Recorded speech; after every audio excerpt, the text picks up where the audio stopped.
IPL 2025 లో భాగంగా Delhi Capitals తో జరిగిన మ్యాచ్ లో గుజరాత్ టైటాన్స్ 10 వికెట్ల తేడాతో ఘన విజయం సాధించింది. ఈ గెలుపుతో గుజరాత్ అధికారికంగా ప్లే ఆఫ్స్ బెర్త్ ను ఖరారు చేసుకుంది. మరోవైపు ఈ మ్యాచ్ లో ఓటమితో ఢిల్లీ ప్లే ఆఫ్స్ అవకాశాలు సంక్లిష్టమయ్యాయి.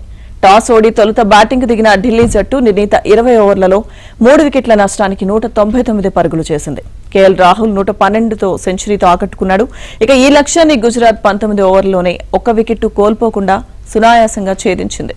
ఈ లక్ష్యాన్ని గుజరాత్ 6 బంతులు మిగిలుండగానే ఛేదించింది. సాయి సుదర్శన్ 108 పరుగులతో చెలరేగాడు. శుభ్మన్ గిల్ 93 పరుగులు చేశాడు. ఢిల్లీ బ్యాటర్లలో కేఎల్ రాహుల్ సెంచరీ చేయగా Tristan Stubbs 21, Abhishek Porel 30, Axar Patel 25, du Plessis 5 పరుగులు చేశారు. గుజరాత్ బౌలర్లలో అర్షద్ ఖాన్, సాయి కిషోర్, ప్రసిద్ కృష్ణ తలో వికెట్ తీశారు. అదేవిధంగా ఈ ఇన్నింగ్స్ ద్వారా కేఎల్ రాహుల్ టీ20 క్రికెట్లో అత్యంత వేగంగా 8000 పరుగులు పూర్తి చేసిన భారత ఆటగాడిగాను కేఎల్ రాహుల్ రికార్డు నెలకొల్పాడు.